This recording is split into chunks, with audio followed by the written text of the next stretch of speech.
tell, do you see the road? I'm out to my soul into the size whenever the smoke clear out of my face and my picture perfect. Hello and welcome back, fellow anime lovers, to Cypherfics. I am delighted to have you join us once again in the world of fanfiction and fantasy. This is the first part of, What If Helluva Boss Meets Panty Stocking with Garterbelt. Special note, this fanfic is written and a masterpiece of Zaru on FANFICTIONnet. Do check and support the author too. Now smash the like, share and subscribe button for more.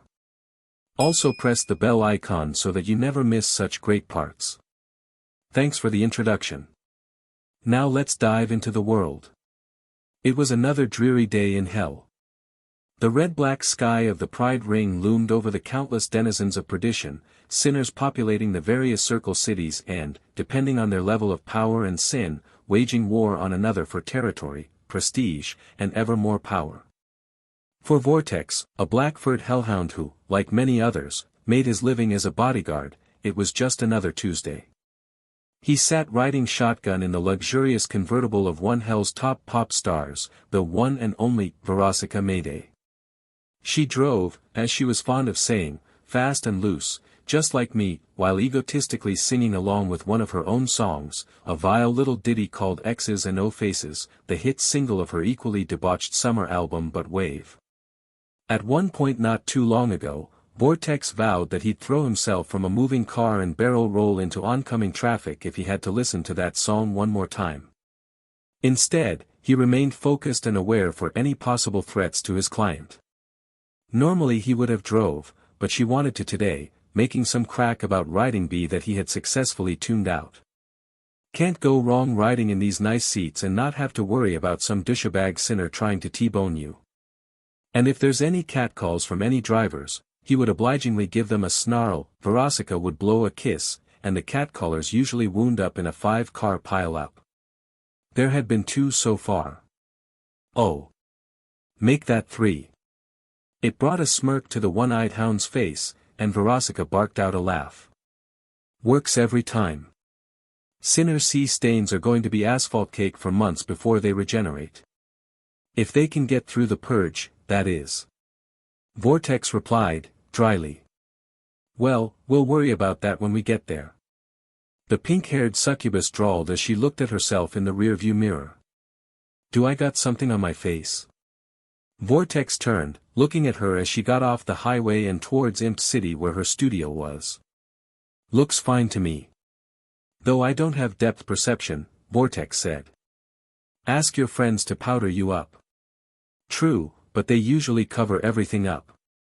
I gotta make sure I look just right for the upcoming recording session. Is it going to be filmed for a documentary? Chanel 666. If it was, you'd be the first to know, Texas. Verosika winked, and Vortex shrugged. They drove through the streets and found their building where the studio was as Verosika huffed at the sight of a familiar van in a parking spot. F no good PP eating SHT huffing, she hissed under her breath. Vortex rolled her eyes. To be fair, she did steal his spot. When it came to her ex, the way she could drop all rationality and go full on feral and petty was almost impressive, in a stupid, self-defeating way. Then again, it wasn't in his job description to judge, just to guard her body. Verosika paid very well, and the only downside was giving the occasional BLWJB to some fat human cop. As a hellhound, he'd done worse to get by. So Tex, Gale and Scott have some envy shrooms, Verosika said as they got to their spot and settled in. After the recording sesh, we were thinking of dropping some. You in? The pop star grabbed her white fur boa and got out, tossing Vortex the keys. The hound caught them without so much as a second glance as he got out of the car, and clicked on some keys to close the convertible and lock it. Maybe having a little fun. She licked her lips, eyeing him up as Vortex remained neutral, inwardly his eyes rolling like a dog on a fresh bed of grass. While he was good at his job the best, if her Yao reviews were anything to go by, the reason Verosika wanted him on the payroll was far less professional. Amongst all her other bodyguards, he was by far the most attractive. Considering her other guards consisted of burly snaggle-toothed leviathans and short, scrawny imps, he took this compliment with a grain of salt. Not to say he didn't deserve the attention, he made the effort to stay in shape, training every day, but that was more for practical reasons than vanity. Outside of sinners, there weren't many hellions out there that would want to tangle with him. And even among those depraved faller trash, most wouldn't come away from the experience in one piece. Sorry, I'm not into that, ma'am. Vortex pocketed the keys as he walked behind her. Oh, come on Tex.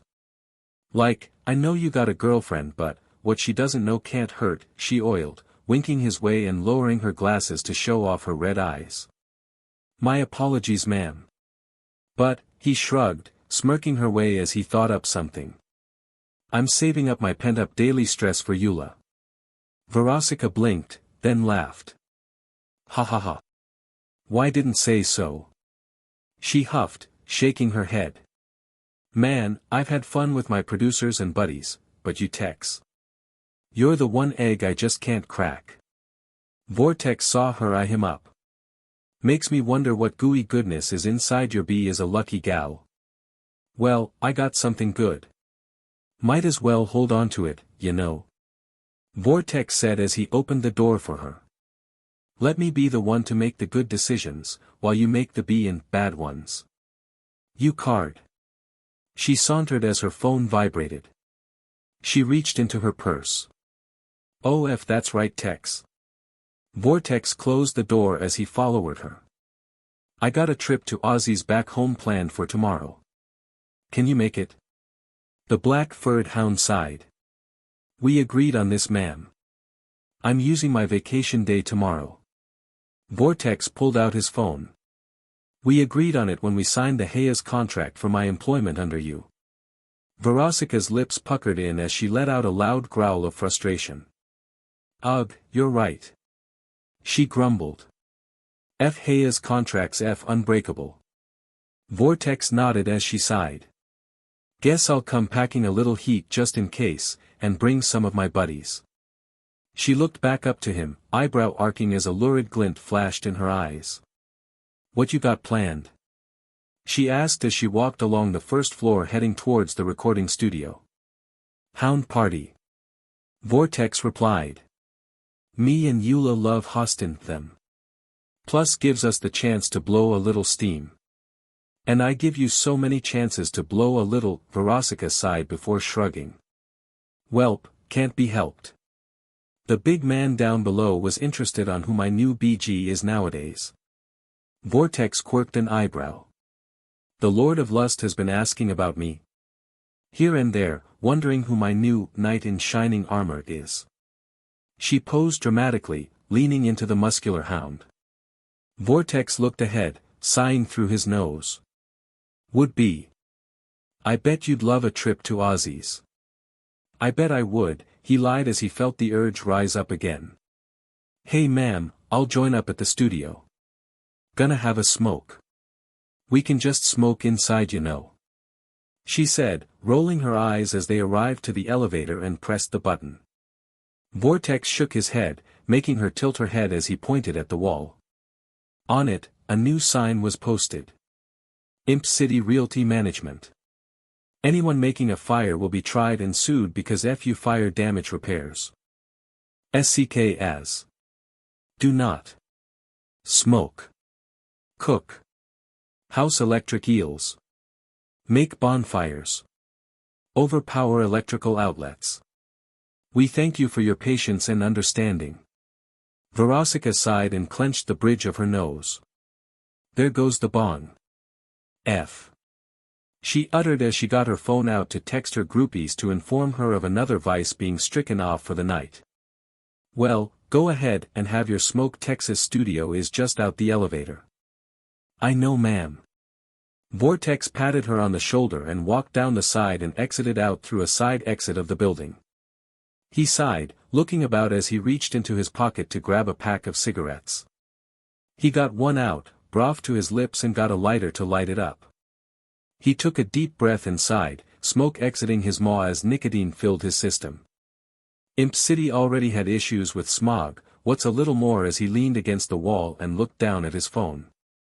A new text popping up. He brought it up. "Hey Tex, can I come to that hound party please? Got nothing planned tomorrow." It was from Luna. He smiled a bit. His boss X's hellhound seemed like a nice girl, little shy and awkward, and when embarrassed can be loud. Her comment on not having many friends struck a chord in the black-furred hound. "F it, what's one more to the party? Yulo would like her anyway. Of course, here's my address. Can you get a ride there?" He texted back as he sent her his address. He sighed, leaning against the wall. He heard Dark chuckling and crooning, his eye looking down the alleyway and seeing some misshapen sinners, one looking some Quasimodo-looking effer, the other a giant blue bird covered in gangrene. They were rummaging through a dumpster down the alleyway, likely looking for food, and Vortex's hand slid down to his thigh, to the seraphim steel Bowie knife holstered there. He continued to smoke, his ears glued on their activities. And he heard a yell, a scream of someone falling. And falling. And falling. How high up was this effer? Vortex looked up, watching as a shape plummeted from the defiled sky to crash into a dumpster nearby. Vortex's eyebrow arched slightly. Don't sinners always land in Pentagram City when they are condemned to hell? Or maybe this effer got tossed out of a plane. F it. Cats are curious, hellhounds not so much. "Ow wow DMN," groaned the voice as Vortex's eye remained glued to the dumpster and out came. Whoa. The thing crawling out wasn't some absurd perversion, no ironic reflection of a fetid soul made manifest in hell. It was a boy. Like just a boy. Some kid. A genuine, honest-to-goodness human boy with pale skin, freckles and a messy mop of red hair, bordering on orange or even blonde, perhaps strawberry blonde. All dressed up in some dipshit-looking deep green jumpsuit. He crawled out and landed on the pavement, rubbing his arms. Vortex's nose perked up, sampling the air. This kid smelled very much alive. Too alive. The kid didn't stink of a fresh faller, he smelled like actual living human. Vortex closed his eyes and sniffed, opening them again to see the boy's aura glow, still firmly connected to his meat suit. This was impossible. A living, breathing human in hell. Vortex, I looked down at his cigarette and tossed it to the ground. Did Verosika spike his smokes again? Maybe he should quit, if only to deny his lurid boss the limited access to his body she already had. Nebula always said he should. He rubbed his eye again. His cig was laced with something, right? He sniffed the air again. Yep, very much an alive human boy, late teens with his hair covering his eyes and freckles on his cheeks. Where the heck am I? The boy asked before turning, and his eyes settled on the scarred Vortex and he froze like a deer in headlights. Okay, his voice indicated he was either young or a TWK. Mugsy look. Screeched a voice from down the alleyway.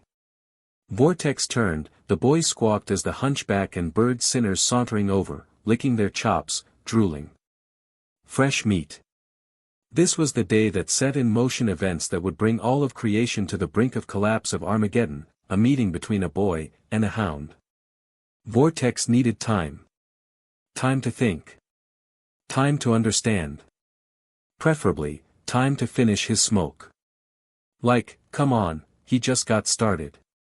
Not that he smoked boutique brands like his new money boss, but Tartatus tar sticks were hardly cheap. But no, the sinners down the alley were fast approaching, hungry leers on their malformed faces. Vortex had seen just about every kind of fetid look in his time with Verosika, and he could tell from the gleam in these sinners' eyes that even if there were leftovers, no one, not even in hell, would touch them with a 10-foot pole. He looked down at the kid, petrified with fear and confusion, looking back and forth between the towering hellhound and the anatomical mad lib scrabbling their way. He'd met humans before, usually while on the job. Corny, impulsive, usually drugged up, but that's just how Verosika's concerts rolled. Sometimes he'd catch himself looking out at the surrounding cities. Mothers and fathers out with their kids, elders sitting on park benches, normal people walking their pets, all faintly repulsed by the debauchery taking place around the stage. Compared to the abject slums of Imp City and the self-perpetuating nightmare that was Pride, those cozy, peaceful places outside his boss' influence had always seemed nice. Quiet and calm. Sometimes he'd feel the urge to go for walkies and see just what kind of place humans called home. Smell that, Mugsy? The hunchbacked sinner gurgled. Ain't no version, but close enough. Gently used, cough, said the rotten bluebird, Mugsy. And I bet he's a version in other ways, gay hehe. Oh shit. The boy cried, scrambling away from them on his bottom and towards Vortex. What are those things? Vortex examined his cigarette, weighing his options. Foo. Cough grunted, cing his head as he approached. See them eyes? Green like Mammon's wallet. And such fine bone structure. Pa. Mugsy scoffed. I know DMN well you don't care how pretty your meat is, just that it screams when you bite it. DMN it. Vortex flicked his tar stick aside and stepped out in front of the boy. F off. The sinners stopped, apparently having just now registered the hellhound's presence, many such cases. EY. Cough snarled. You F off, ring scraper. Yeah. Snapped Mugsy. We called dibs. I didn't hear no call, said Vortex, his tone cold. In fact, dibs. There. He landed closer to me, anyway. Mutt's got a big bark, said Cough, sneering. We gonna let him yap? F in, hellborn trash tellin' us what's what. Mugsy growled, feathered fingers bunching into fists. Maybe we teach him some new tricks. Maybe we should. Vortex sighed, shaking his head. All right. The hulking hellhound lunged forward, fist C at his side. He unleashed a brutal uppercut into the bird creature's solar plexus, lifting him off his feet. Mugsy wheezed, his eyes bulging, his legs giving out the second his feet touched the ground. Vortex, with a snapping sinewy speed almost impossible for someone his size, withdrew his fist, raising his arm in the air before smashing his elbow into the back of the bird demon's skull. Mugsy's face slammed into the pavement, the demon collapsing into a limp pile on the ground. Before the sinner had even settled, Vortex sidestepped and launched a straight snap punch into the hunchback's face, crushing his hook nose flat with a wet crunch. As the sinner stumbled backwards, his hands to his face, the hellhound stepped forward and hooked a paw behind his back foot, yanking it out and sending Cough tumbling backwards. The hunchback, still clutching the lump of skin and bone shards that used to be his nose, grunted as he hit the ground. Garg! Cough cried out as Vortex loomed, bloody hand extended. Have mercy. Vortex decided he didn't want to hear the grating sound of the faller's voice anymore and stomped down between his legs, feeling things crunch beneath his paw. A gratifying yowl echoed off the walls of the alley. Cough stopped screaming after a moment and curled into a ball, gurgling and groaning. How's that for a trick, faller? Vortex said, grinning. The sinners had no witty retort besides vomiting. Phew. Vortex sighed, pulling out another tar stick and lighting it. It's too late in the day for this SHT. Ah, a shrill, shocked voice replied. He turned to see the boy, the human boy, eyes staring out from behind a thick sheet of curly orange hair, his already pale skin now a pallor, his mouth hanging open. Vortex made his way over and crouched, blowing a cloud of smoke into the boy's face, ceasing his dumbfounded droning with a series of ragged coughs. You're human. Vortex said, reaching out and prodding the lad with a finger. You feel human. You smell human. What are you doing here? The human boy waved away the smoke, still coughing. Cough I don't even know where the hell here is. Yep. What? Hell. Vortex smirked. You got it. The boy turned paler, somehow, looking around at the alley, at the sinners, at Vortex. Hell. Hell, said Vortex, nodding. Now, you're going to tell me exactly how you got here. His eyes were narrowed with concern and suspicion. Humans, as in the ones with their original bodies, don't just show up down here. Something's gone F. So, if you please, explain. I don't know. The boy cried, trying to get up. Honest. I have no idea. I like when did dash. Time out kid. Vortex effortlessly shoved the boy back onto his butt. Sit. Don't move. The hellhound leaned in, sniffing. His hair, his clothes, his skin, his breath. If someone was playing a game, they were going through an awful lot of trouble. Vortex knew the mortal realm, knew mortals, their sense. Hell held a particular odor of sulfur and a mild hint of artificial sweetener, clear as a bell and almost impossible to remove. The mortal realm was full of life, proper life, and was rich and dense in its many flavors. This kid was human all right.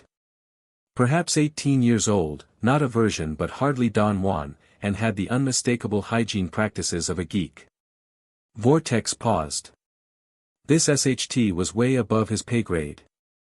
He didn't even want to know what had gone down for a human complete with meatsuit to drop into hell, but he knew it had to have been some serious juju. This kid's heart and wedding tackle would land bank on the wet market, to say nothing of certain other unspoiled sections of his anatomy. Not that Vortex would do such a thing, he was simply postulating the reasons for a human to have been brought to hell. No. Any demon who could pull off such a thing wouldn't drop their product in an alleyway in Imp City unless something went tips up.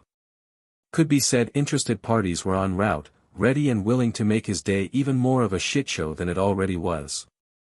He may be Verosica Mayday's top bodyguard, but bringing a human to hell requires some serious horsepower, the kind that wouldn't go down with a few well-placed punches. Stuff like this could involve the Blue Bloods. Demon royalty. Verosica's done a few concerts when they're in attendance and... Hold on. Verosica. Maybe, if he brought this kid to her, told her what happened, informed her as to the implications, then maybe, just maybe, she'd use her Asmodean crystal to send the ginger headache back where he belonged. Maybe he'd be able to get home in time for dinner with his girl after all. He just needed to check one thing. Vortex suddenly reached out, pushing the cowering boy's bangs back away from his face. The alley lit up with a glow, sparkles hung in the air, as Vortex felt his decidedly het-leaning, mind you heart skip a beat, his eyes wide, jaw coming unhinged as his cigarette fell out.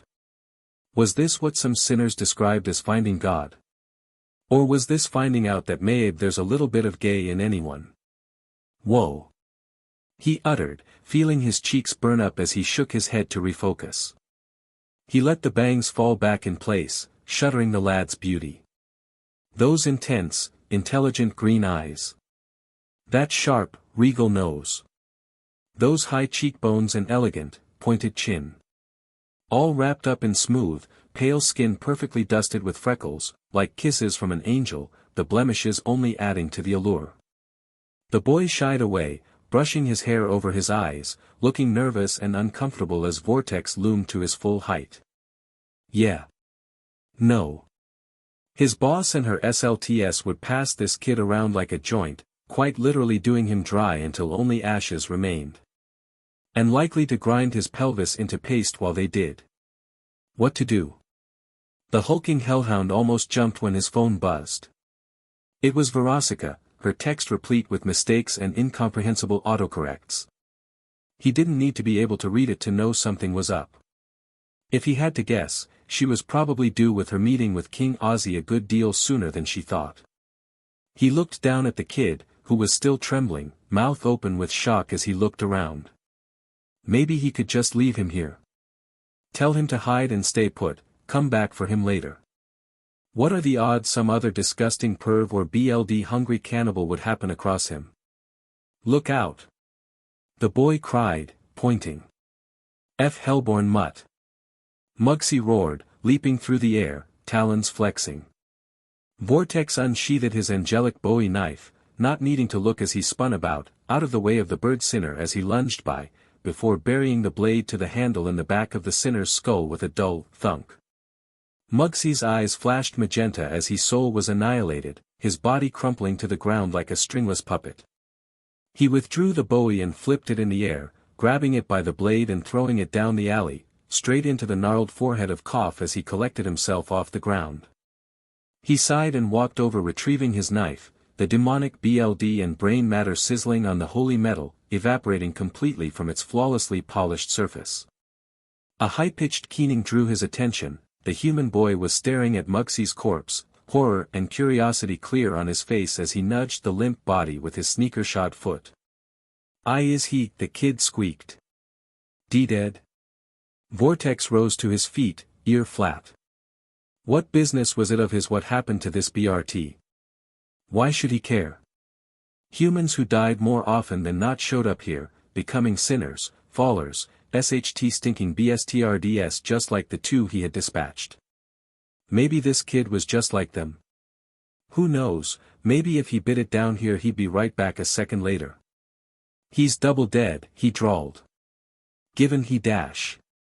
You didn't have to kill them," the kid said, his voice suddenly surprisingly fierce as he interrupted the hellhound. "You could have just beat them up some more." Vortex blinked, shocked. He'd bet good money this kid didn't even know those sinners used to be human, like him. For all he knew, they were just a pair of monsters. But he still cared. His phone buzzed again, it read, "To lust double time I ficked up the times Aussie's weight in AMD pissed." He looked back. Over to the kid, who was cautiously examining the body, and sighed, shaking his head. "What are you doing, man? This is a bad idea." "ASHTF in idea," he muttered to himself. He set off for the mouth of the alley, grabbing the kid by the scruff and plucking him off the ground as he did. The boy yelped, curling into a ball like a kitten as the enormous hellhound power walked across the parking lot, approaching a hot pink Cadillac. His fist thudded against the back of the car and the trunk popped open. In it was a spare tire, stacks of high-gloss photos of Verosika for autographs, Natch and a wide assortment of succubus kit, SEC toys, massagers, lube, and fuzzy HNDCFFS. He tossed the kid into the boot, silencing his stammering with a growl. "Listen here, kid," said Vortex, baring his fangs. "You stay quiet, you stay still, you don't draw attention to yourself. I'll have you out of here in a jiffy and get you somewhere safe. Until then, you stay put, you stay quiet, and maybe you'll stay alive. Got that?" The boy pressed his lips together, nodding furiously. "Good." He reached up to slam the trunk shut. "Watch your head." "W8. The kid cried. Thanks for, all that." What's your name?"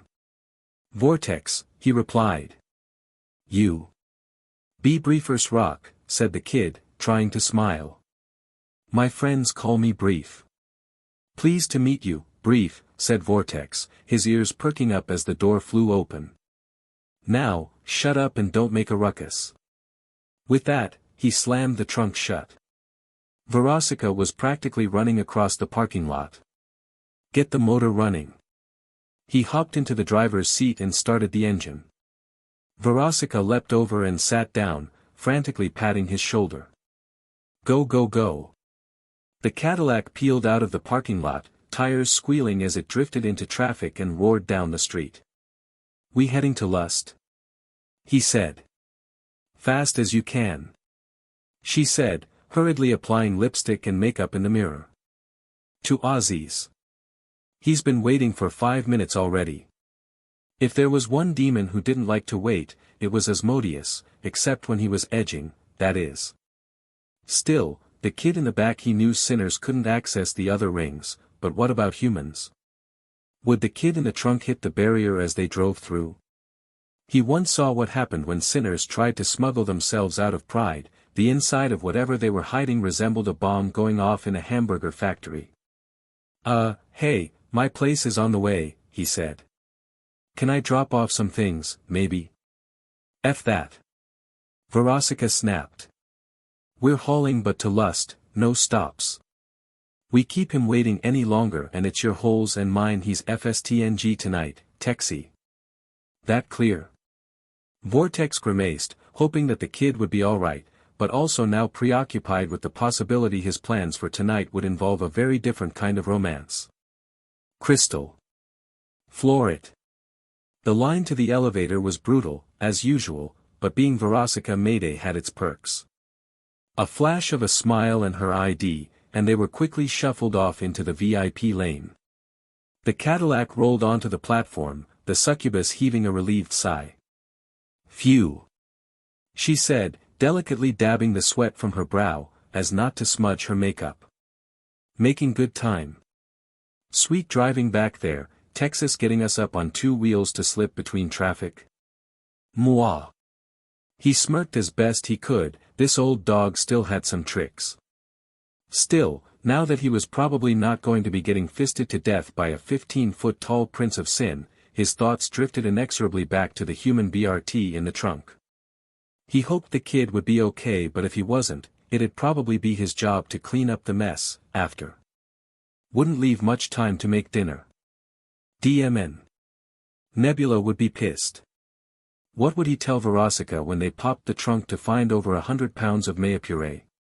Sorry, ma'am, he imagined himself saying. Maybe say, some faller musta gotten in there, yeah. Yeah, that's why I was at the trunk when she came out. Like, I heard something and was checking it out but we had to run. She'd buy that. Hey, she said, examining her burly bodyguard. You got BLD on you. Oh. He looked down at his hands, streaked with BLD, and splatters of his crisscrossed his vest. Yeah, tuned up some fallers while I was having my smoke. She eyed him up for a moment, leaning in, sniffing. You smell like a human. SHT. He shrugged, hoping he was maintaining his chill demeanor. They must have been fresh. Real fresh, she said, her eyes narrowing. You seem nervous. His ears went flat, glancing over at her with his good eye, fingers digging into the leather cover on the steering wheel, saying nothing. Verosika studied him for a moment before a smile spread across her face. You are nervous. Ha. Guess I finally know what it takes to break through that cool exterior of yours. Don't sweat it, Texie, Ozzy's actually pretty chill. Phew. Yeah. Yeah. That's, ahem. Well, it's not every day someone like me meets, one of the 7 deadly sins. Verosika chuckled and shook her head, patting his rippling shoulder, her hand lingering just a smidge too long. Don't worry your handsome little head about it, Vortex. All you gotta do is answer his questions and look pretty. He'll have filled up on chewing out my peach before he gets to you. Right. The platform lurched as the elevator moved down. Vortex waited anxiously as they approached the barrier. Best case scenario? The kid would be fine and he'd have to do whatever the F it was he was going to do with him. Worst case? Well, he'd just have to work late hosing out the trunk. The barrier buzzed up through the platform, the car, its occupants, a sensation not unlike a sweep of static. His ear cocked back, listening for any wet, meaty sounds, screams, or whatever it was the barrier did to sinners. Nothing. Either it don't work on humans, or it just does what it does quietly, he thought to himself. Guess I'll find out. The platform shuddered as they came to a stop, the bay doors opening, disgorging the countless vehicles parked there. Verosika's VIP status allowed her to bypass the toll booth and customs completely, the Cadillac speeding off towards the highway. Before long, they were at Ozzy's, the surprisingly restrained abode of the King of Lust. Through some magic or spell or just some very savvy city planning, go straight in lust for long enough and you'd wind up at Ozzy's eventually. From the outside it looked like any big-name club, a really big-name one, with a massive neon sign, a steepled tent roof, and a literally unending line of attendees waiting outside. While flashy and suitably hopping for a club, it hardly looked to be the throne of a king of hell. Other icons of sin, like Belphegor and Mammon, had enormous, garish palaces of quite literally mountainous size. While Vortex didn't doubt that Asmodeus himself had a preposterously lavish estate somewhere, his personal club gave the impression of a tasteful patron of the lustful arts. At least, on the outside. Vortex had heard there were levels below the venue, allowing one to quite literally sink into the depths of depravity and hedonism. The sort of stuff Eula would deem a Nats FRSKN outside our budget. The Cadillac rolled to a stop outside the underground parking area, Verosika getting them in with a glance and a scowl. They pulled into her spot and Vortex shut off the engine as his boss hurriedly got out. "Come on, Tex," she said, heading for the entrance. "You can wait in the lounge while I tongue Ozzy's ball, lube him up for." Yeah. He was about 60% sure she was being facetious, but only that. "Actually, boss, I was feeling a bit of play in the front left wheel. Mind if I give it a look?" "Ugh, Geff this day." "Yeah, sure, do your thing." She groaned, exacerbated, before flicking him her VIP card, which he caught. "I don't need it, they know me here." "Flash that and you'll get anywhere and anything you like, put it on my tab. Just don't let me walk out of Ozzy's office and catch you ball deep in some femboy." He smiled on the outside at this, putting the card in his pocket. "Thanks, boss. Can I get you anything at the bar?" "Everclear TTTY Twister, no ice." She called out as she booked it across the parking garage. "Double strength." Vortex waited a few moments after she was through the door, just in case she barged back in. When she didn't, he hurried over to the trunk, hesitating for a second before swinging it open. The kid was still there, all in one piece. Somehow, between here and there, the kid had managed to don a pair of fuzzy HNDCFFS, fuzzy shackles on his ankles, and a bone-shaped ball GG. At some point, he'd even managed to get peppered with lipstick kiss marks, likely from the mouth-shaped fleshlight presently nestled between his legs. "Thank goodness," he sighed. "Smooth ride, kid." "MPHRG MMRPHGRRGH." He mumbled through the GG. Vortex chuckled and unlocked the cuffs and shackles. Brief wasted no time in undoing the GG and spitting it out. "Did we just run a Hot Wheels course? Where did you learn to drive?" "Hell. Oh, right. All right, kid, there's been a slight detour," said Vortex, looking around. "I don't know how long we're gonna be here, but it's really important that you don't make a scene. This is a bad place for a human to be." "Where are we?" Vortex paused. What would be the best way to get this kid to not F about and find out? "We're in the Ring of Lust, where Salo is a family film and Clive Barker is considered quaint. Specifically, we're at the personal club of Asmodeus, the king and personification of lust. If you get found here, well, you're a geek, you know about 40k. Brief gulped and nodded. "Are we talking Dark Eldar or Slaanesh?" "Nerd." Vortex shook his head. "Kid, imagine that but 10 times worse and it's not fictional. So, yeah. Shut up." Vortex reached up to shut the trunk when Brief stopped him. "What if I have to pee?" "Don't." Brief "Can I at least have something to read?" That isn't PWN, preferably."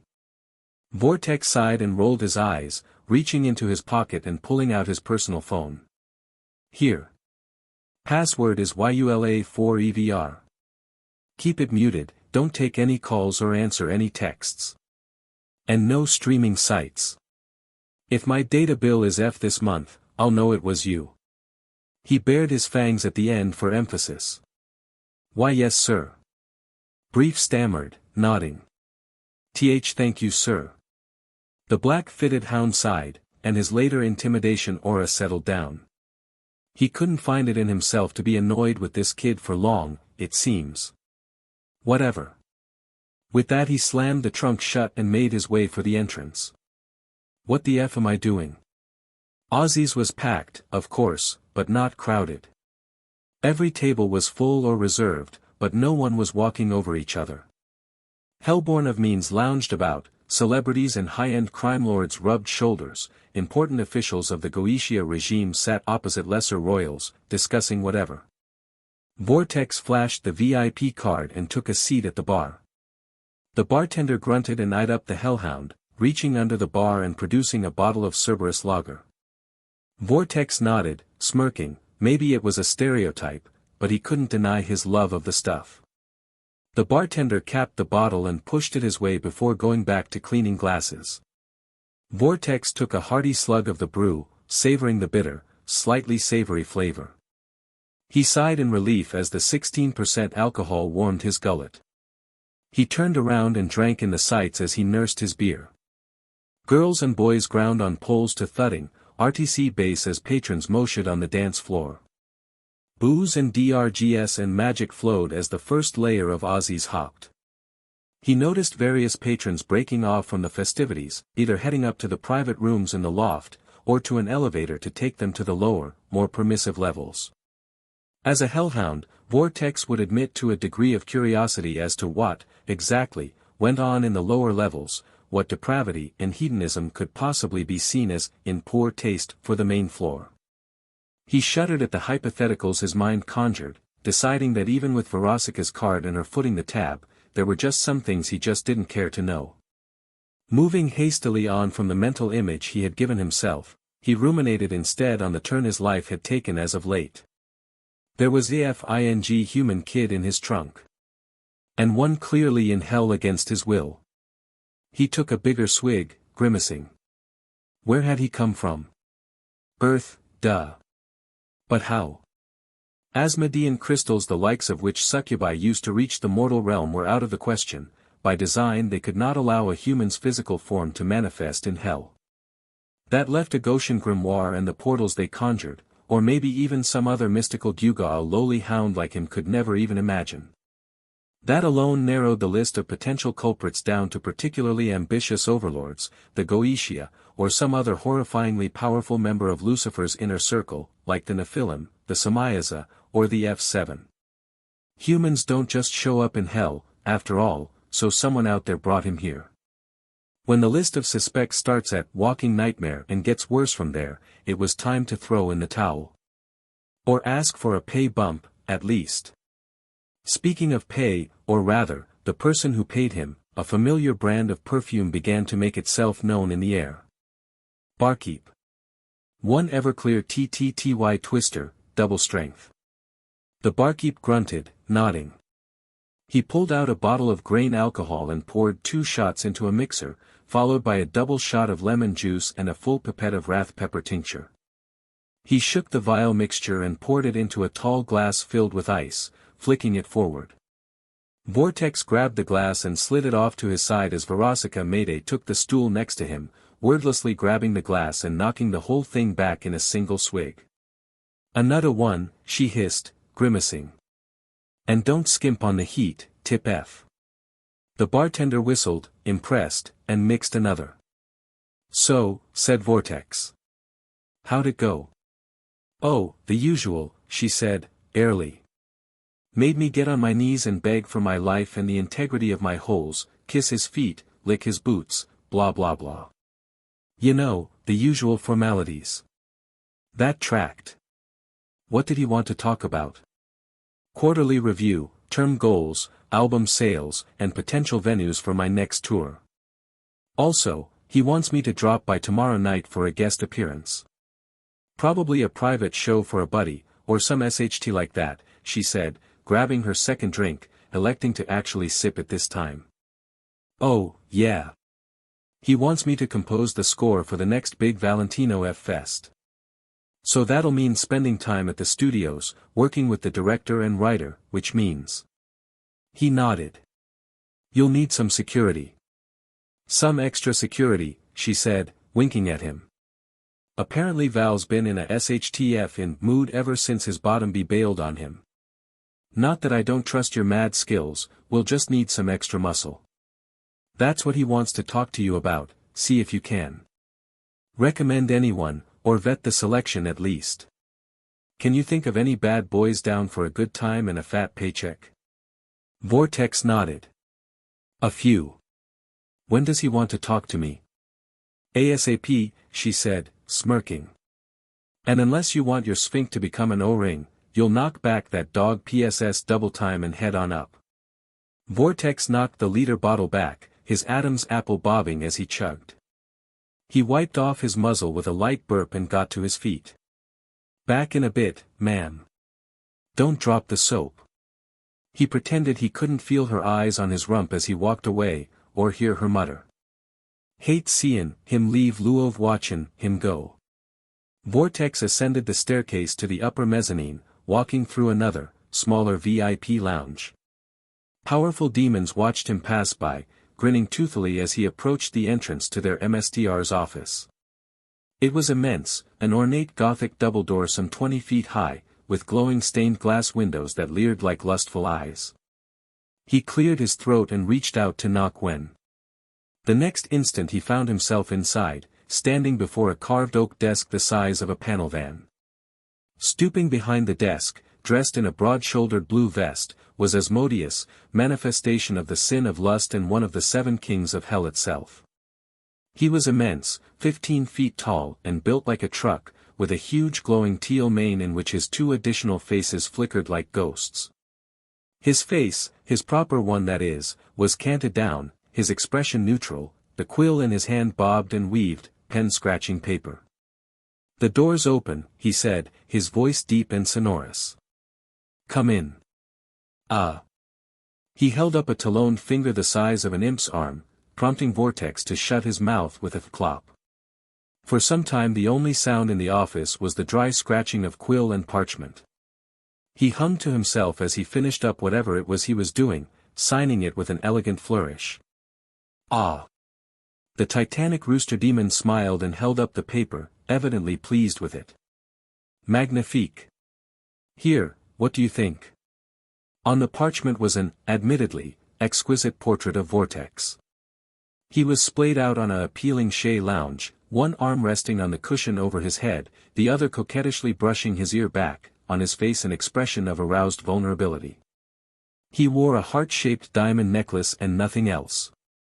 Vortex noted, with a degree of concern, that Asmodeus even added the star-shaped spot he bore on his upper inner thigh. Nebula had dubbed it her lucky star, because it always led her where she wanted to go. Not many people knew about that particular birthmark. It's, very detailed, said Vortex, before remembering. Your Majesty. Texi, please.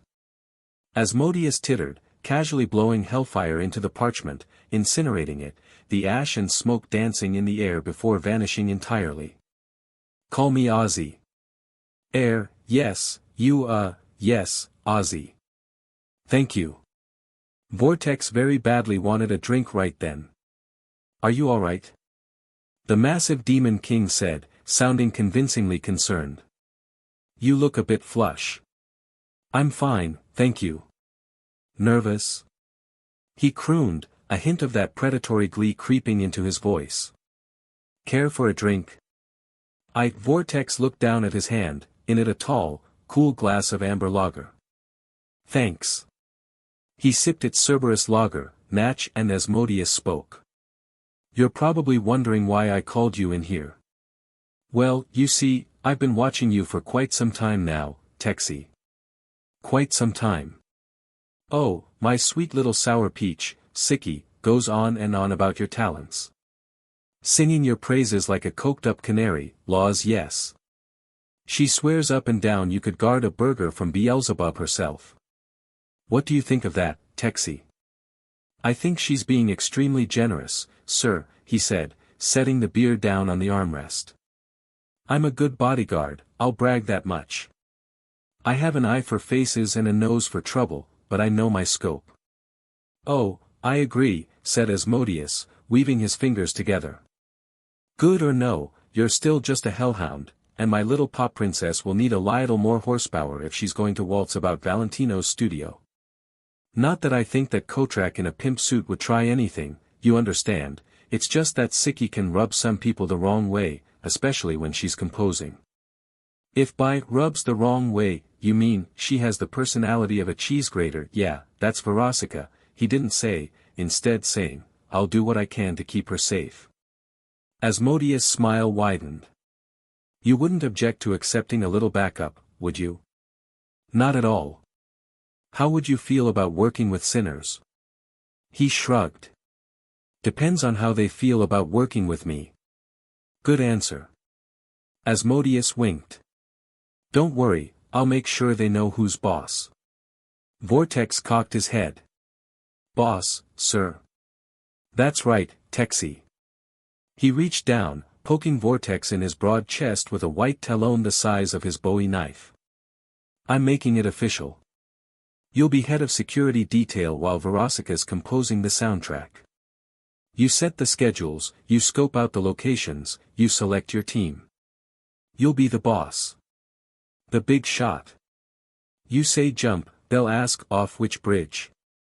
If any of them give you lip, give you sass. Asmodeus chuckled, his voice deepening, taking on a flanging, booming quality as his enormous hand curled into a mitt the size of a b-ball. "And I'll shove my fist right up their asses. Sound good?" Vortex blinked, shocked. Head of security? A boss? Him. You'll be entitled to a substantial raise, of course, said Asmodeus, leaning back in his chair, fingers steepled. To make it worth your time. I don't know what to say, my lord, I dash. Ozzy, darling. The tall demon prince oiled. And, yes, would be nice.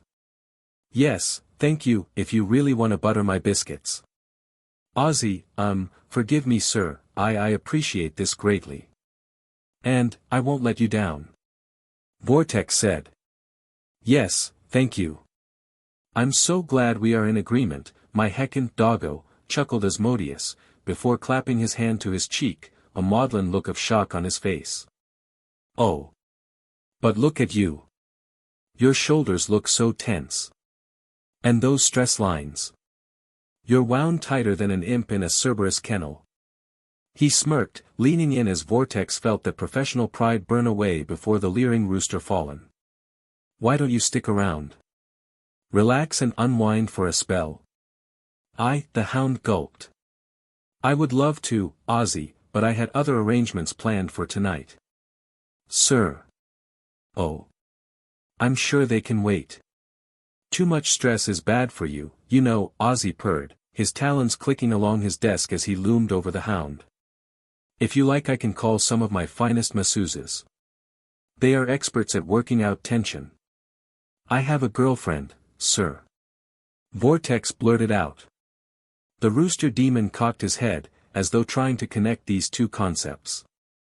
No offense, but she's got first dibs on all my stress and tension and she gets, territorial. The ghost-like skulls looked back at each other and then at Vortex, clearly perplexed. So you swing one way, then? Asmodeus said, confused, then amused. Well, spaghetti's straight before it gets wet, isn't it? Maybe, sir, but if I'm going to enjoy my time in lust, I'd rather have my girl with me when I do. As a couple's night, Vortex said, feeling pressured and his heart pounding in his chest as he was firing this SHT on the fly. I guess you could say I'm old-fashioned. Please take it please, please, he mentally prayed. The towering demon shrugged. Ha! Verosika was right about you, Texie, he giggled, poking at his chest. You are one tough nut to bust. I can only imagine the gooey goodness you and your lady indulge in, he purred as he began to slide Vortex's chin with said talon, his emerald hellfire-like eyes looking right into Vortex, singular red one. And I have a very vivid imagination. When will this night end? Oh, yes, Ozzy. We go hog wild, lemme tell you. The hellhound barked out a laugh, hoping it sounded authentic. Can't buy what she's selling, not even here. Careful now, Texie, you have my curiosity, but talk like that might get my attention. Anyway, in that case, don't let lil ol' me keep you. You'll hear from me through Verosika, she'll have my instructions to relay to you as well. The rooster demon leaned back in his suave heart-shaped chair before leaning forward again, suddenly. Oh, wait. One more thing, she mentioned how you seemed very anxious on the ride down here.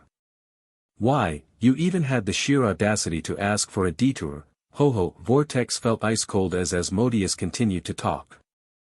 And keep me waiting. His side skulls glared at him, but his main head kept smirking, a predatory gleam in his lantern eyes. Enlighten me then, what could possibly compel a demon to take such a risk? Those arrangements I mentioned, sir, Vortex replied. It's something me and my girlfriend have been planning for a few weeks now. A hound party for tomorrow night. There, some truth. I promised her I'd help her pick out the music, food, and all that jazz. I keep my promises. Punctual, dedicated, loyal, even when planning fun. Asmodeus nodded as one of his side skulls looked to the side and perked up with joy. The massive demon grabbed his phone and glanced, smiling. Very well, off you pop. I have my own plans and plots, don't let me keep you, you adorable little pupper you, he crooned, pinching Vortex's cheek with 8-inch alabaster talons. Ouch. Thank you my Ozzy. Vortex rose from his chair and bowed. For your time, and the job. Don't mention it, muscles, Asmodeus crooned, a leer crawling across all his faces. Be sure to send your girlfriend my regards. Bring her around sometime. She must be quite a woman, that Eula.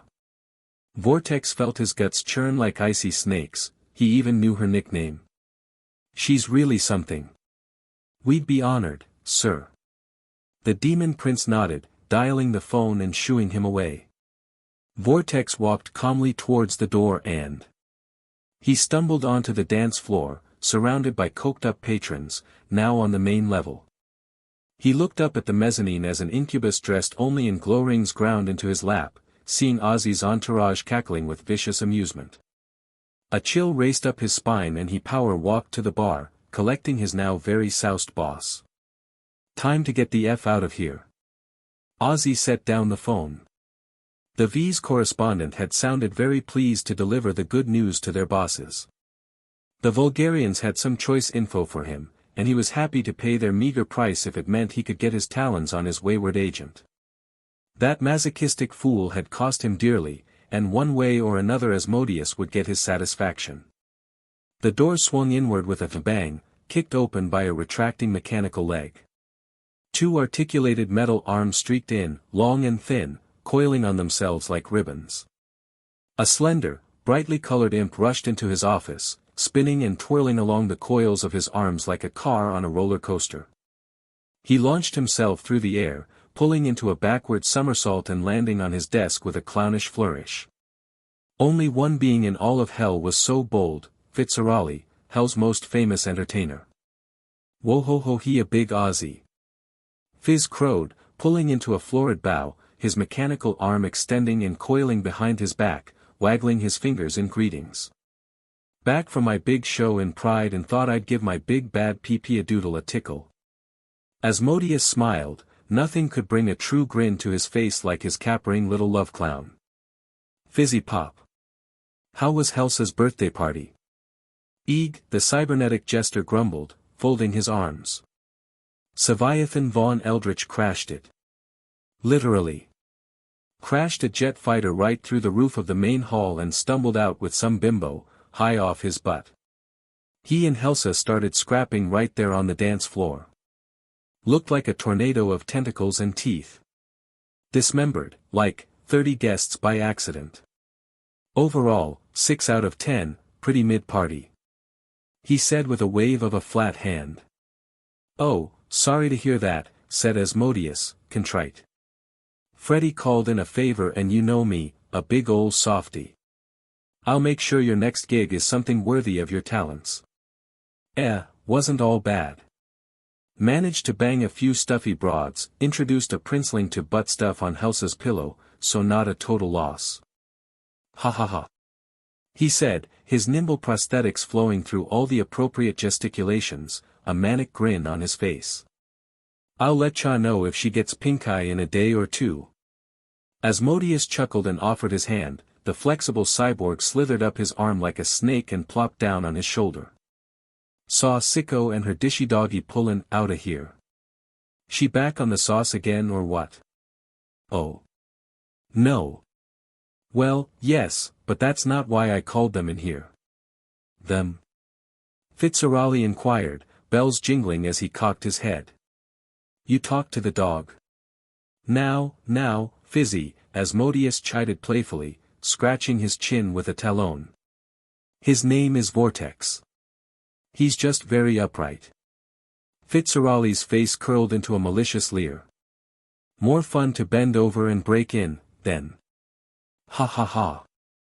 In time, monkey, but for now he'll do as Verosika's head of security while she's working with the V's. The cyborg imp whipped his head towards him fast, eyes wide. Wait, hold up. Fitzarali said, actually surprised. A hellhound will be guarding sicko from sinners? Don't get me wrong, the pooch looks like he's got a mean bite, but the V's don't hire chumps. Asmodeus sighed and shook his head. They wanted Verosika to compose a soundtrack for their next big smut picture, for publicity or something. Putting that lunk in charge was the only way she'd agree to it. He said with a shrug, sitting in his heart chair. Oh, Fitzarali crooned, hands to his cheeks in faux scandal. Does sicko wanna play Boy Scouts with Rin Tin Tank? Asmodeus cocked an eyebrow, curious. Play Boy Scouts? Fitzarali's arms coiled and twisted into a familiar, very canine, shape, giggling maliciously before licking his lips. Tie-in knots. Asmodeus threw his head back and laughed heartily, fist slamming down on the robust desk with seismic force, shaking Aussies on its foundations. Ah ha ha ha ha. That's a good one. Oh, Fizzy Pop, you always know how to make me laugh. Oh, but yes, I assume. He's very faithful to his girlfriend, you see, and I bet he's been stonewalling Sicky for some time now. You know how she is when she doesn't get what she wants.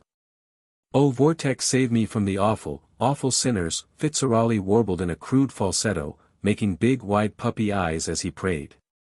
Make me feel safe with your big, fat, throbbing hey, wait a minute.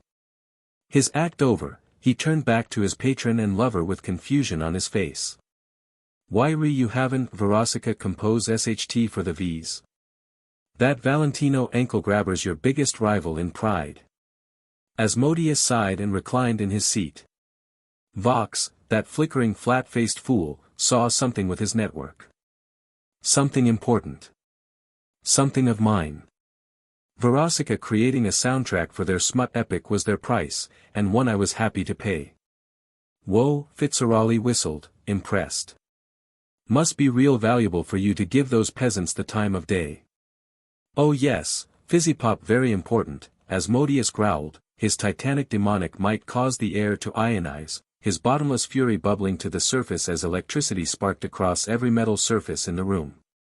Now, I'm not one to step on old Scratch's hooves, but for this particular person well, I think I'll borrow the crown of wrath for a spell. Huh. Fitzarali said, only slightly unnerved at the Demon King's barely contained fury. Revenge, Sugarborg, Asmodeus said, sweetly, patting him on the head. Retribution. An old friend has dropped in from out of town and Daddy's bout to make a peachy call. Fitzarali's face split into a vicious smile, his eyes lighting up. Can I watch? You can film it. Asmodeus bellowed, getting to his feet and heading for the door. It's gonna be my magnum opus. Violation on a scale that will shake lust to its very foundations. Fitzarali clapped and cackled, dancing about on the enormous archdevil's shoulder as he burst through the doorway, his sheer might scattering his awaiting entourage like leaves in a gale, sending them tumbling from the mezzanine on a surge of lightning and thunder. Oh yes, the Demon King thought, his vile mind whirling with unfathomable depravity. If I can't plunder the holy maidenhead, I'll just amuse myself with your tight peach. I'll do things that'll break even a MSCST of your caliber, corset. Vortex carried the belching, mumbling succubus across the parking garage, setting her in the passenger seat as she groused about having to call her technicians last minute and on and on. A thump from the trunk sent his heart leaping into his throat. What now? Belatedly, he recalled the actual human kid hiding back there. In all the excitement or, more accurately, terror of recent events, he'd somehow completely forgotten. Tired dread settled in as he contemplated how, exactly, he was going to pitch this mess to Eula. Nebula was a sensible hellhound, strong as the pillars of wrath, and twice as imposing when she wanted to be. How would she react to all this bullshit he was about to pile into her dish? One way to find out, he thought, tiredly. Is this BRT even worth the headache? He hopped into the driver's seat and pulled out. Before long, they were on their way to the elevator and heading back to Pride. The Cadillac pulled into Verosika's estate, lurid statues of the egotistical succubus lining the driveway leading up to the mansion. He handed his snoozing boss off to her staff, bade his fond farewells, and drove the caddy to the garage, where his truck was waiting in one of the stalls. He sniffed the air, none of the people smells in there were fresh, he was alone. He walked around back and popped the trunk. The kid was curled up, fast asleep, his phone in his hand. Vortex smiled warmly. He couldn't help it. Ever since coming here the kid, understandably, vacillated between total confusion and utter terror. But seeing him like this, peaceful, calm, made a strange unfamiliar warmth blossom in his chest. Totally worth it. He gingerly picked Brief up, careful not to wake him, and placed him in the back seat, wrapping him in a blanket and buckling his seatbelt. How would Eula react? Only one way to find out. Either in my bed or on the couch, I'm sleeping like a brick tonight. He thought, his truck rumbling to life. But I'll sleep easy. The truck pulled up to his home in the dead of night. It was a nice place, 2 stories with a small deck, and a fenced-in front and backyard, perfect for hound parties. Between his generous pay from Verosika and Eula's job as a baker in Gluttony, they could easily afford the rent with money to spare for spending and saving. It was their dream to go in on a similar place sometime in the future, have a house of their own. And who knows? Maybe with this pay bump he was expecting, perhaps that dream was closer than he thought. It was well and truly late by the time he got there, allowing him some hope that Eula had turned in for the night. Vortex stepped out of the truck, careful not to slam the door, and made his way to the back seat. Brief, still fast asleep, had curled the blanket around himself, snoring softly. Carefully, the hulking hellhound wrapped the sleeping boy up in the blanket, swaddling him as to conceal him from any prying eyes. He carried him over to the door, pulled out his keys and stealthily unlocked the door, slipping in and closing it just as silently. It was dark, all the lights were out. Eula was asleep. Good. One less thing to worry about tonight. He walked forward in wide, careful steps, avoiding any and all creaky floorboards. He was halfway across the living room and towards the guest room when the light flicked on. Vortex swore under his breath and turned to see his girlfriend, Nebula, or Eula for short, standing in the doorway to the adjoining kitchen, her strong, thick arms folded across her buxom chest.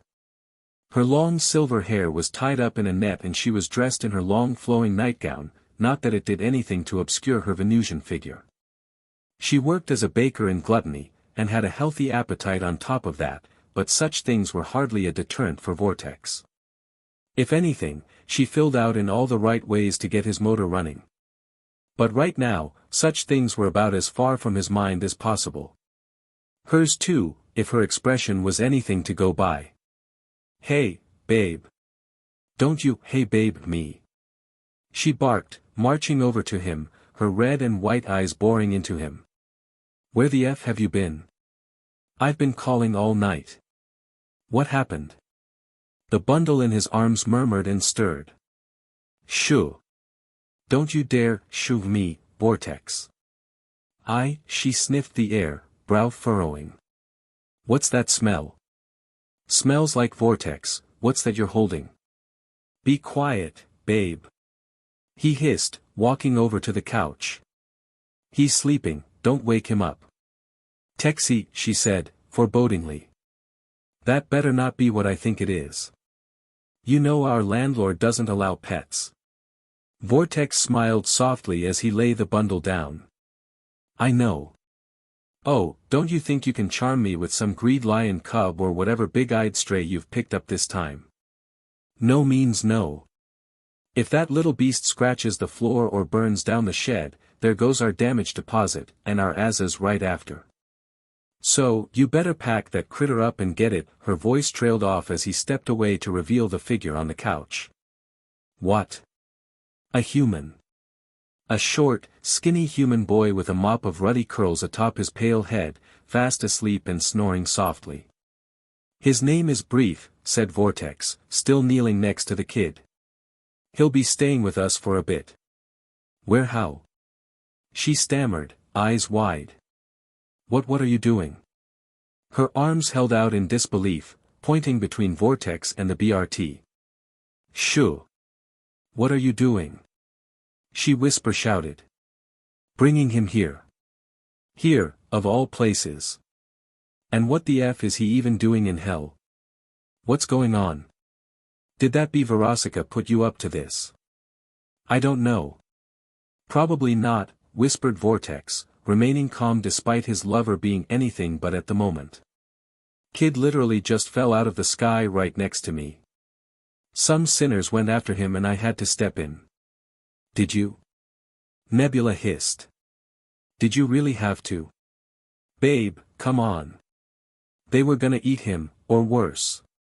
Vortex turned back to Brief. Probably worse. I couldn't do him like that. The plump hound girl rubbed her forehead, as though to ward off a migraine. A human in hell, Tex. She snapped. That doesn't just happen. What do you think will happen to us when whoever brought him here comes looking for him? I'll tell you what, you and I get made into throw rugs. Get him out of here. The taller hound took a deep breath, centering himself. Eula, baby, I can't do that, he said, getting to his feet. He won't last 5 seconds out there before some PMP or cannibal or SDST gets a hold of him. Better him than us. She growled before setting a hand on his shoulder, taking a deep breath to calm down. Tex, look, I know you feel bad for him. You have a good heart, it's what I love about you, but this is a whole mess we really should steer clear of. He's dangerous, can't you see that? He's just a kid. A human kid. She whispered, desperately. Whoever brought him here, 1, can bring a human to hell, and 2, did it for a reason. That's 2 reasons why we should get him as far away from us as possible. Vortex turned to the sleeping teen and then back to Nebula, sighing. I didn't want to do this, but I guess I have no choice. What? Nebula said as Vortex walked back over to the boy, kneeling down next to him. What are you? He reached out and, gently, brushed back his thick, curly red bangs. The living room lit up, sparkles hanging in the air, shimmering. Eula's eyes went wide and glossy as the physical force of the boy's beauty radiated out at her. Vortex smirked and moved his hand, the thick curly locks shuddering his face once more. Eula stood spellbound, hands clapped over her mouth. Well? Vortex said, cocking an eyebrow. Still wanna throw him to the fallers? I know a cannibal joint across town that'd pay top dollar for. Her hand shot out and clapped him across the back of his head. Ow. Eula. Shoo. She hissed, rushing over to the slumbering human boy. You'll wake him up, carrying on like that. She tenderly collected his limp form and picked him up, cradling the comparatively tiny figure in her arms, tucking him under the impressive shelf of her rack. Lucky BSTRD. Come on, lil guy, let's get you tucked into a real bed. She said softly, smiling down at him and stroking his head. Ain't no one gonna hurt this angel while I'm around. You're that, Brief? Brief murmured, still asleep. Thank you, ma'am. The silver-haired hound tittered like a schoolgirl, looking over at Vortex, her eyes so huge and liquid he actually thought she was about to cry. She pulled him close and made off for the spare bedroom, whispering sweet nothings to the boy. Oh, look at you, you're so thin. Poor thing, she cooed. In the morning, I'm gonna fix you up a proper breakfast. That's right. Get some meat on those bones. You like pancakes?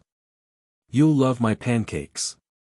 And some ham and eggs, with freshly squeezed OJ, and hash browns, fried up nice and crispy. You like the sound of that, baby? She nuzzled her nose against the boy, smiling serenely. Vortex raised an eyebrow. On one hand, man, he's envious. On the other, seeing Nebula act this way didn't feel all too bad. Sunny sighed. Yup, Brief mumbled. Please. Any which way you like, sweetie. Vortex smiled as he watched her tuck the kid in. Despite it all, this was the moment he was most dreading. He chided himself in retrospect. Nebula was the most big-hearted, caring hellhound this side of the pentagram. She talked a good game and was sensibly wary, given where they lived, but there was no way she'd have turned the kid away, mind-bending cuteness or not. When she was done and the kid was in bed, she slipped out of the spare room and closed the door. She turned to Vortex and let out a sigh before her expression turned severe, serious. Tell me everything that happened today. Vortex groaned. Can it wait until morning? Vortex. He sighed, shoulders slumping as he leaned against the wall. Right. So, there I was, having a smoke in the alley outside work. Several hours prior. Over the dark red skies of Pentagram City, Corset screamed as he plummeted to the ground, landing smack dab in the middle of a park. With its trees and grass as dead as can be thanks to negligence and deliberate poisoning. Half of the point of a park in hell was ruining it for others. The tall blue-skinned incubi rose from the crater, groaning as he stretched and popped some bones back into place, his mangled joints and shattered limbs returning to their natural state. That's gonna leave a mark, he uttered, before his ringed eyes widened. He looked around, his eyes snapping open wide. Where's that DMNBRT? He looked left and right as he crawled out of the hole he made, but no sign. And he looked around him. Ugh, I'm in Pentagram City. But this is Southside, the ghetto. I'm supposed to be in West Central. Guh, I must be getting rusty with my portalmancy. He brushed the dirt off of his suit, and what few people are around the park the blue-skinned demon can see. Plenty of Hellborn went about their business, but they all deferred to the real masters of Pentagram City, the largest circle city in pride, sinners. For while Hellborn could accumulate power in many ways, via money, connections, and fame, just like any sinner, it was the sinners' souls that lent them their great power. Their souls were eternal and nigh indestructible, meaning that, barring angelic weaponry, sinners were immortal. It was also from their souls that sinners could absorb and concentrate vast wells of demonic essence, either through duels or deals with other demons. Your average sinner was little better than your average Hellborn, but every sinner had the potential to become an overlord, a demon powerful enough to skirt the border between rabble and royalty. For Hellborn of course its high status, even an overlord was just another prattling demon, for his family had the ear of King Asmodeus himself. Given leave to operate on earth, incubi and succubi such as he harvested lustful energies for their king and fostered sin in his name. Every soul corrupted by lust empowered their king upon damnation, the stored energies within wrung out and consumed as the soul was cast into pride to be Lucifer's plaything. That's how it was done, usually, but then Corset came on the scene all those eons ago. When a soul went to hell, the sins it had accumulated were siphoned off as energy for their corresponding manifestation of sin, sustaining their terrible power. However, through a proprietary method, Corset had discovered how to ensnare souls on earth as ghosts. These trapped souls would go mad, festering in their own regrets and grudges, their sins percolating within them like fermenting wine. No matter how these ghosts were eventually exorcised, be it through holy rituals, self-actualization, divine weaponry, Ghostbusters, or whatever, the soul, ripe to bursting with sin and frustration, would unleash a powerful surge of aged, moldering sin upon entering hell. This ghost energy was deemed exquisitely nourishing to the 7 deadly sins, and for his efforts Corset was set to rise up above even the Goetia in power and prestige. But only if he accomplished this one last mission. The big one. The one that would mind-break creation. He reached into his pocket, his phone damaged as the flip screen crumbled in his claws. The furious demon growled and threw it to a nearby trash bin, walking towards the sidewalk. I will have to acquire a new phone, and find the Hell's Monkey dash. He froze. Yes, the Hell's Monkey. The all-great key that unlocks Hell to the living world, the key that was inside Briefers Rock's pages. He had him in his hands. Finally, after so many close calls and abject failures, his salvation was there, wriggling in his grasp. And then that DMN punched him in the eye, kicked him in the ball, and pushed him away as they plummeted through the veil, the two of them bouncing off the sides of the portal like pinballs. The small comfort of the situation was that meant he's here in Hell, too. But where? If he could just find him, drg him by his unholy PP and toss him at Asmodeus Knky booted feet, he would be redeemed. Rewarded, even. At the very least, he might not be executed for his failure or worse. Worse, Corset pondered exactly what the King of Lust would do in the throes of Blue Ball, what depths of savage violation he could inflict. Corset felt something quite alien to him, a surge of horror and disgust. I failed my mission. I promised my king the celestial maidenhead, and if he's denied that he'll inflict his pleasures on me. Corset was suddenly gripped with paranoia, looking around as imps and leviathans went about their business, deftly avoiding sinners. Pentagram City was the sinners' main hotspot after all. They could care less of Imp City and Houndsville and the other circle cities in pride.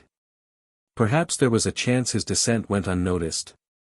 He skulked into an alleyway, and did his best to steady his breathing, his claws scratching at the tight, itchy bindings crushing his sides. Everything that was built on Earth. The ghosts. The demon sisters. His vast business empire in Dayton City and Oden City. All of it was built thanks to the connections made by his patron, Lord Asmodeus of the Seven Deadly Sins, King of the Lust Ring and a manifestation of sin. Corset was his most effective and loyal manager of operations, entrusted with finding and cultivating the last generation of the Rock family in Dayton City so that the Hell's Monkey could be used for Asmodeus' ultimate goal. To say this had been an investment on his liege's part was an understatement. Corset even went to Oden City himself to see the job through. Oden and Dayton being the two cities on Earth that are closest to both heaven and hell, the perfect places to stage his operation. And he was so close. Using that blonde bee angel's pieces to lure in that BRT, using his most powerful ghosts to capture him for good, and he even had the help of that fallen angel stalking as well. But no, he had to come along with that green mutt, that lewd priest and those DMN traitors. SHT, Corset hissed. So much time and energy went into making those floozies, too, for them to have gone rogue, no one would have seen that coming. Losing the demon sisters was a great loss, what with their combat ability being able to match the angels. No, Asmodeus would be fine with that. The money and time of a king of hell might as well be limitless. Well, not fine, but so long as the gains outweighed the costs, he couldn't care less. No, it was the loss of the Hell's Monkey that would truly DMN him. He had him in his arms, and the DMN BRT fought him off, but not before falling through. He's in hell, certainly. Corset began to nibble on his nails, pacing back and forth in the alleyway, clinging to that one small comfort. On one hand, he knew where the boy was, he must be here in Pride. That narrows it down rather than being maybe in Dayton and Oden, on Earth and in his element. On the other hand, he was in Pride, the seat of Lucifer's throne, an arcane and impossibly vast city with sinners, the worst humanity has to offer, populating it. Sadists, rapists, murderers, cannibals, you name it, Pride has it, and in the billions. If Rock dies here. Corset gulped. That was something Asmodeus would not forgive. Not after centuries of cultivating the key for his ultimate goal. If Rock perished in hell without siring an heir on Earth, it would be lost, perhaps even destroyed. And if the key was destroyed? He steadied his breathing, leaning against the wall, heaving into a filthy paper bag to calm himself down. No, he'd be fine. Just fine. Rock has always been tough for a human, going by the reports the sisters had given, and confirmed by his own eye and throbbing groin. Sure, the traders did most of the heavy fighting in Odin City, but it was often he who laid down the coup de grace with those primitive gadgets of his, to say nothing of his clever strategies. His traitorous girls were powerful, sure, but their often overwrought scheming could not have delivered the terrible defeats he had suffered. The boy would survive, at least long enough to be found. No one who'd caused one so great and vile as Corset so much trouble would fall prey to hell. I have not lost yet. I only have to find him and bring him to Lord Asmodeus, but I have to do it.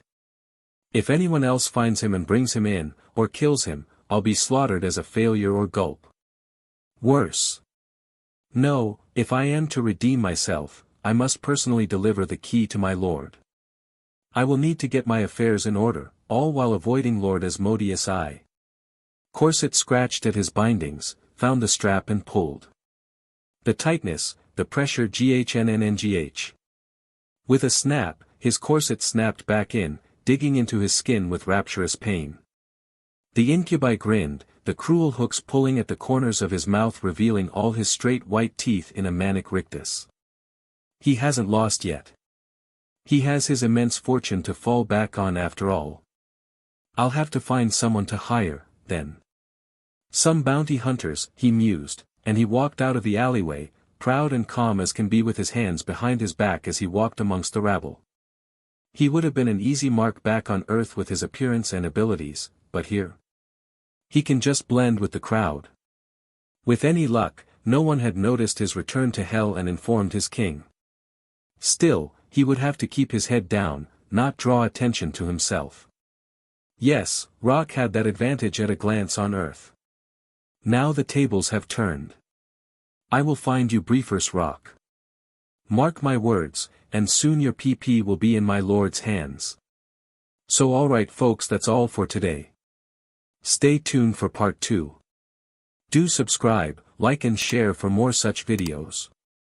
Also check out the story and author Zaru on FANFICTIONnet. Press the bell icon to be notified first on release. See you in the next video. Till then, goodbye.